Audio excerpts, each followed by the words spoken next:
Hi friends, welcome to my channel. ఈరోజు video చాలా ఇంట్రెస్టింగ్గా ఉందండి. వీడియోని ఎక్కడ స్కిప్ చేయకుండా ఎండ్ వరకు చూసేయండి. ఇక మను కిందికి దిగి వస్తూ ఉండగా బాగి చూస్తూ ఇలా అంటూ ఉంటుంది, ఏంటి మను అంత బాధగా కిందికి దిగొస్తున్నావు? నువ్వేదో కష్టపడి కట్టుకున్న మెట్లు కిందికి దిగొస్తున్నట్టు ఫీల్ అవుతున్నావేంటి?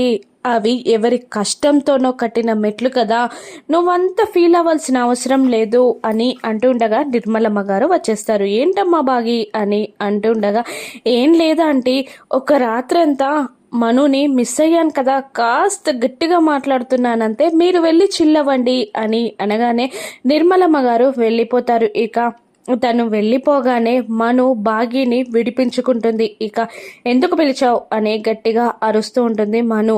ఇక ఏం లేదు, నేను పిలిస్తే నువ్వు వస్తావా రావా అని తెలుసుకోవడానికి పిలిచాను అని అంటూ మనును ఎగతాళి చేస్తూ ఉంటుంది. పర్లేదు, నేనంటే భయం బాగానే ఉంది, ఆ భయాన్ని మెయింటైన్ చేయి అని అంటూ నవ్వుతూ లీలాకి ఐఫై ఇస్తూ ఉంటుంది మిస్సమ్మ. ఇక లీలా కూడా ఐఫై ఇస్తుంది మిస్సమ్మకి.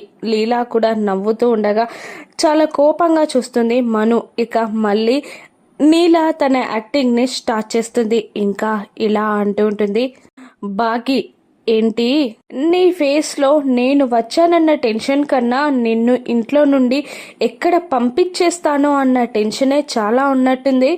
అంత ఈజీగా నిన్ను ఇంట్లో నుండి ఎందుకు పంపించేస్తాను? నేను అబద్ధం చెప్పానన్నో, మోసం చేశానన్నో, మా నాన్నగారి ఇంట్లోనే మా నాన్నగారికి అవమానం జరిగేలా చేశావు. నిన్ను అంత ఈజీగా ఇక్కడి నుండి పంపించను. నీకు జరిగే సాక్స్ చేశాకే నిన్ను ఇక్కడ నుండి పంపిస్తా అని మిస్సమ్మ వార్నింగ్ ఇస్తూ ఉండగా ఇక ఇలా అంటూ ఉంటుంది మను. ఏంటి నా ముందే నీ కుప్పిగంతులా? ఇక నాకు అడ్డు వచ్చిన వారందరినీ పైకి పంపిస్తా అని అంటూ ఉంటుంది మను. ఇక బాగి కోపంగా అరచేతో ఆ మెట్లకున్న కర్రని పట్టుకొని నలుపుతూ ఇలా అంటూ ఉంటుంది, నీ వల్ల పైకి వెళ్ళిన ఆవిడ సాక్షిగా చెప్తున్నాను, నీ నిజస్వరూపం ఈ ఇంట్లో వాళ్ళ ముందు బయట పెట్టి నిన్ను ఈ ఇంట్లో నుండి వాళ్ళే మెడపట్టి బయటికి గెంటేలా చెయ్యకపోతే చూడు అని అంటూ మనోహరి మెడని పట్టుకొని గెంటేస్తూ ఉంటుంది బాగి. అప్పటిదాకా నీకు సెలవు, నేను వెళ్తా అని అంటూ పైకి వెళ్ళిపోతూ ఉంటుంది మిస్సమ్మ. ఇక ఇదంతా చూస్తున్న ఆరు శబాష్ మిస్సమ్మ అంటూ భుజం చరుచుకుంటూ ఇక గుప్తా గారిని వెళ్దాం పదండి అంటూ అటు తీసుకెళ్తుంది. ఇక చూసారా గుప్తా గారు, నిజాయితీకి ఉన్న ధైర్యం అది అని అంటుండగా, నువ్వు వచ్చిన పని అయిపోయినట్టుంది కదా అని నవ్వుతూ అంటూ ఉంటారు. ఇక ఆరు కూడా నవ్వుతూ, అవును గుప్తా గారు, ఇక తనని ఈ ఇంట్లో చేర్చాను, తను చూసుకుంటుంది నా కుటుంబం అని ఆరు అంటూ ఉండగా ఇక ఆరు మైమర్చి ఉండగా ఇలా అనేస్తారు గుప్తా గారు, పని అయిపోయింది కాబట్టి ఇక పైకి వెళ్దామా అని గుప్తా గారు అంటుండగా వెళ్దాం వెళ్దాం అని అంటూ షాక్ అయిపోతుంది ఆరు. అప్పుడేనా అని అంటుంది ఆరు. ఇంకేంటి, నువ్వు వచ్చిన పని అయిపోయింది కదా అని అడుగుతూ ఉంటారు గుప్తా గారు. సంధ్యాకాలం పర్లేదు కదా, సూర్యాస్తమయం కాలేదు కదా, సూర్యాస్తమయం తర్వాత వెళ్దాం అని ఆరు అంటూ ఉండగా, అయిపోయిన పని తలుచుకుంటూ ఇక్కడే ఎందుకు ఉండడం, వెళ్దాం పదా అని అంటూ ఉంటారు గుప్తా గారు. ఇక ఆరు చిన్న కోరిక గుప్తా గారు అనగానే షాక్ అవుతూ ఉంటారు గుప్తా గారు. ఏంటి చిన్న కోరిక? నా ప్రాణం పోయి నేను కూడా నీలాగా తయారయ్యే వరకు నువ్వు నన్ను వదిలిపెట్టావు కదా అని అంటూ ఉంటారు గుప్తా గారు. సర్లేండి వెళ్దాం పదా, వెళ్ళిపోయి మళ్ళీ తిరిగి వద్దాం అని అంటూ ఉంటుంది ఆరు. ఇక గుప్తా గారు షాక్ అవుతూ, మళ్ళీ తిరిగి రావడం ఎందుకు, మళ్ళీ తిరిగి రావడం ఏంటి అని గుప్తా గారు అంటుండగా, ఏముందండి మీ బాధ, నా వల్లే కదా నా బాధ, మీకు అర్థం కాదు, మీకు అర్థం కాకపోయినా అక్కడికి వెళ్ళాక రాజుగారికి చెప్తాను, రాజుగారే అర్థం చేసుకుంటారు, రాజుగారు అర్థం చేసుకొని నన్ను మళ్ళీ కిందికి పంపిస్తారు. ఎవరికి చూపించని మాయా దర్పణాన్ని నాకు చూపించారు అంటే నా బాధని ఆయన అర్థం చేసుకుంటారని నాకు తెలుసు. కాబట్టి ఖచ్చితంగా ఇప్పుడే వెళ్ళిపోదాం, ధూమ్ టాటా అనండి, వెళ్ళిపోదాం అని ఆరు గుప్తా గారిని రెచ్చగొడుతూ ఉండగా ఇక గుప్తా గారు ఆలోచనలో పడిపోతారు. అమ్మో నిజంగానే ఈ బాలిక చేసిన పుణ్యకార్యాల వల్ల మా గుప్తా గారు మళ్ళీ తీసుకువెళ్ళమని అన్నా అంటారు మా రాజుగారు. ఇక వేయ ప్రయాసలు ఎందుకు, తనకు గడివిస్తే పోలే అని అంటూ ఉంటారు గుప్తా గారు మనసులో. ఏంటండి ఏం ఆలోచిస్తున్నారు? ఆలోచించకూడదు, ఇక నాకు ఈ రాత్రికి గడివిస్తారా లేదంటే పైకి వెళ్దామా అని ఆరు అంటుంటుంది.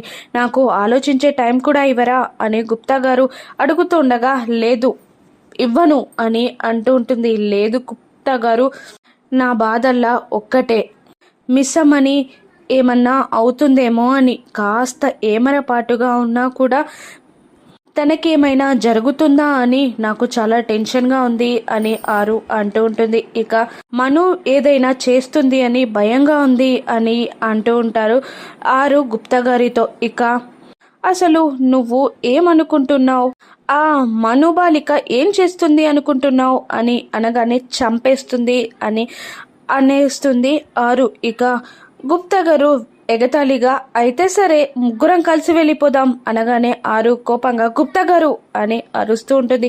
ఇంకొకసారి బాగి గుచ్చి అలా మాట్లాడకండి, నేను తనలో ప్రవేశించి తన పెళ్లి చేశాను, తను చల్లగా ఉండాలి, ఆ మను ఆట కట్టించాలి అని అక్కడి నుండి వెళ్ళిపోతుంది ఆరు. ఇదంతా వింటున్న గుప్తా గారు నాకేదో చాలా అనుమానంగా ఉంది, తను మాయా దర్పణంలో తనని చంపింది ఆ మనువే అని తెలుసుకున్నట్టుంది, ఈ రాత్రంతా తనని గమనించడం మంచిది అని గుప్తా గారు మనసులో అనుకుంటూ ఉంటారు. ఇక మరోవైపు మనోహరి అమర్ని కలవడానికి ఆఫీస్కి వెళ్తుంది. ఏంటి ఇలా వచ్చావు అని అమర్ అడుగుతుండగా ఏం లేదు, నీతో మాట్లాడాలని వచ్చాను, కానీ నాకు మాట్లాడడానికి చాలా బాధగా ఉంది అని అంటూ ఉంటుంది మనోహరి. నీ ఇబ్బంది నాకు అర్థమైంది, పర్లేదు చెప్పు అని అమర్ అడుగుతుండగా ఇలా అంటూ ఉంటుంది మను. ఎంతైనా ఇప్పుడు మిస్ అమ్మ నీ భార్య, ఇంకా ఈ ఇంటి కోడలు, కానీ నేను చిన్నప్పటి నుండి కల కన్నది ఒక్కటే, నాకు కుటుంబం, నా కోసం ఎదురు చూసే వ్యక్తి ఉండాలి అనుకున్నాను,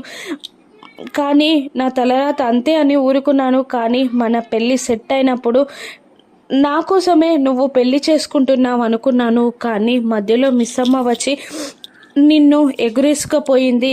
ఇప్పటికీ ఇది నా తలరాత అనుకుంటున్నాను, కానీ మిస్ అమ్మని చూస్తుంటే నాకు చాలా బాధగా ఉంది, తను ఆ ఇంట్లో తిరుగుతూ ఉంటే నేను తట్టుకోలేకపోతున్నాను, అందుకని మిస్ అమ్మకి విడాకులిచ్చి నిన్ను తనకి దూరంగా ఉండమని చెప్పలేను, కానీ నేను ఇంట్లో నుండి వెళ్ళిపోదాం అనుకుంటున్నాను, చివరిసారిగా నీతో మాట్లాడదామని వచ్చాను అని మను అంటుండగా ఇక అమర్ ఇలా అనేస్తాడు. విడిపోవడం ఎంతసేపు మను, ఒక కాగితం 2 సంతకాలు అంతే, కానీ ఆ విడాకుల వల్ల మా అమ్మ నాన్నకి కానీ మిస్ అమ్మ వాళ్ళ నాన్నగారికి కానీ ఏదన్నా అయితే నేను భరించలేను, తట్టుకోలేను, ఇప్పుడు ఉండాల్సింది ఆవేశం కాదు ఓపిక, నేను అలాగే ఉంటున్నాను, నువ్వు కూడా కాస్త ఓపిక పట్టు అని అంటుంటారు అమర్. సరే అమర్, నువ్వు చెప్పావు కాబట్టి ఉంటాను అని అంటూ ఉంటుంది మను. ఇంకొకసారి మిస్ అమ్మ గుచ్చి ఆలోచించు అని అంటుండగా ఇప్పుడు ఆలోచించాల్సింది మిస్ అమ్మ గుచ్చి కాదు, నా కుటుంబం ఈ స్థితికి రావడానికి కారణమైన వ్యక్తి గుచ్చి ఇంకొక 2 నిమిషాల్లో అది బయటపడనుంది అని అంటుంటారు అమర్. ఇక చాలా టెన్షన్ పడుతూ మను ఇలా అడుగుతూ ఉంటుంది, నువ్వు వాళ్ళ గురించి ప్రయత్నిస్తున్నావు కదా, ఏమీ తెలియట్లేదు కదా అని అంటూ ఉంటుంది మను. ఇక 2 నిమిషాల్లో తెలియబోతుంది రాథోడ్ అని అరవగా ఇక రాథోడ్ ఒక పెన్ డ్రైవ్ని తీసుకొచ్చి అమర్కి ఇవ్వగానే ఇక ల్యాప్టాప్కి కనెక్ట్ చేసి చూస్తూ ఉంటాడు అమర్. ఏంటి అమర్, రాథోడ్ తెచ్చించిందేంటి, నువ్వు చూసేదేంటి అని అంటుండగా రాథోడ్ ఇలా అంటుంటాడు, సీసీటీవీ ఫుటేజ్ మేడం అనగా మను టెన్షన్ పడుతూ ఉంటుంది. ఇక సీసీటీవీ ఫుటేజ్ ఏంటి అని మను టెన్షన్గా అడుగుతుండగా హాస్పిటల్కి సంబంధించిన సీసీటీవీ ఫుటేజ్ మను అని అంటూ ఉంటాడు అమర్. ఇక మను టెన్షన్ పడుతుండగా రాథోడ్ ఇలా అంటూ ఉంటాడు, మేడం సరస్వతి మేడంకి స్పృహ వచ్చింది అని చెప్పిన నాటి నుండి మొదలు మళ్ళీ మేడం స్పృహ కోల్పోయింది అని చెప్పే వరకు సీసీటీవీ ఫుటేజ్ మిస్ అయింది సార్ అనగానే అమర్ షాక్ అవుతూ ఉంటాడు. అసలు ఏం జరిగిందంటే ఆ బాబ్జీకి కాల్ చేసి ఆ సీసీటీవీ ఫుటేజ్ని డిలీట్ చేయమని చెప్పింది మను ఇక అదంతా తలుచుకుంటూ మనసులో ఇలా అనుకుంటూ ఉంటుంది. మను, నీ గూర్చి తెలిసాక ఆధారాలు నేను ఎలా వదిలేస్తాననుకున్నావు అమర్ అని మను మనసులో అనుకుంటూ ఉంటుంది. ఇక మళ్ళీ అమర్ సీసీటీవీ ఫుటేజ్ని చెక్ చేస్తూ ఉండగా, మళ్ళీ ఏం చెక్ చేస్తున్నావు అమర్ అని అడుగుతూ ఉంటుంది మను. ఇక తనని చంపాలి అనుకున్న వాళ్ళు తనని చూడడానికి ఖచ్చితంగా హాస్పిటల్కి వస్తారు, అందుకే చూస్తున్నాను అని అమర్ అంటూ ఉండగా, ఇక సీసీటీవీ ఫుటేజ్లో మను కనబడుతుంది. ఇక చాలా షాక్ అవుతూ ఉంటాడు అమర్. ఏంటి అమర్ అని మను అడుగుతూ ఉండగా, నువ్వు నిన్న హాస్పిటల్కి ఎప్పుడు వెళ్ళావు అని అడుగుతూ ఉంటాడు అమర్. ఇక మను టెన్షన్ పడుతూనే, అలా ఎందుకు అంటావు అమర్, తను నాకు తల్లి లాంటిది, నన్ను తల్లిలా పెంచింది, అటువంటప్పుడు తను ఒంటరిగా ఉన్నప్పుడు తనని చూడడానికి నేను ఎందుకు వెళ్ళకూడదు, ఎందుకు వెళ్ళను అనుకున్నావు అమర్ నువ్వు అని మను అంటూ ఉంటుంది. ఇక మను మాటలకి కన్విన్స్ అవుతాడు అమర్. ఇంకా మళ్ళీ చెక్ చేస్తూ, ఈ ఫోల్డర్ ఏంటి రాథోడ్ అని అంటుండగా, అది క్యాంటీన్ ఫుటేజ్ సార్, అది మొత్తం చెక్ చేశాను, కానీ అందులో మనకు సంబంధించిన ఆధారాలు ఏమీ కనబడలేదు అని అంటూ ఉంటాడు రాథోడ్. అమ్మయ్య అనుకుంటుంది మను. ఇక మళ్ళీ చెక్ చేస్తాడు అమర్. ఇక సీసీటీవీ ఫుటేజ్లో బాబ్జీ కనబడతాడు. అమర్కి దొరికాడు, వీడే ఆరుని చంపింది, సరస్వతి మేడంని చంపాలి అనుకున్నది, ఒకటే ముఖం. అంటే ఎవరో నా దగ్గరగా ఉండి నా కుటుంబాన్ని నాశనం చేస్తున్నారు, పట్టుకుంటా, తనని పట్టుకునే రోజులు తొందరలోనే ఉన్నాయి అని అమర్ అంటుండగా మను టెన్షన్ అవుతూ ఉంటుంది. ఇక రాథోడ్ ఇంటికి వచ్చి ఇక బాగీకి జరిగిందంతా సీసీటీవీ ఫుటేజ్ గురించి చెప్తూ ఉంటాడు. ఇక బాగి ఆలోచనలో పడిపోతుంది. అంటే ఎప్పటికప్పుడు తన సాక్ష్యాధారాలని నాశనం చేస్తూ తన బంధాలని తానే తెంచుకుంటుందన్నమాట అని బాగి అంటూ ఉండగా, ఈ మాటలన్నీ ఆరు చెట్టు పక్క నుండి చూస్తూ ఉంటుంది, వింటూ ఉంటుంది. ఇక రాథోడ్ ఇలా అంటూ ఉంటాడు, ఇంకా మనం ఆలస్యం ఎందుకు చేయాలి మిస్సమ్మ, జరిగిందంతా సార్కి చెప్తాం పదా అని అంటుండగా, బాగి ఇలా అంటుంటుంది, ఆధారాలు లేందే ఆయన ఏది నమ్మరు, చూసావు కదా మా ఇంట్లో నేనే అబద్ధం చెప్పానన్నాడు, ఇప్పుడు మనం ఆధారాలు లేకుండా మనోహరిపై నిందలు వేస్తే తను అవి అవకాశాలుగా తీసుకుంటుంది అని అంటూ ఉంటుంది బాగి. కానీ తన పైచాచికత్వం పెరిగిపోయింది, ఇప్పుడు తన పైచాచికత్వాన్ని ఆపకుంటే ఈ కుటుంబంలోని వాళ్ళకే హాని కలిగిస్తుంది అని బాగి అంటూ ఉంటుంది. ఇంకా ఇలా అంటుంటాడు రాథోడ్, మా అమ్మగారిని చంపింది మనోహరి అని తెలిసాక చేతులు కట్టుకొని ఉండడం నా వల్ల కాదు మిస్సమ్మ, తనని షూట్ చేసి చంపేసి నేను జైలుకు వెళ్తాను అని రాథోడ్ కోపంగా అంటుండగా, వద్దు ఆగు రాథోడ్, మనం ఇప్పుడు మనోహరిని చంపడం కాదు, కావాల్సింది మనోహరి నేర చరిత్రని బయట పెట్టడం కావాలి.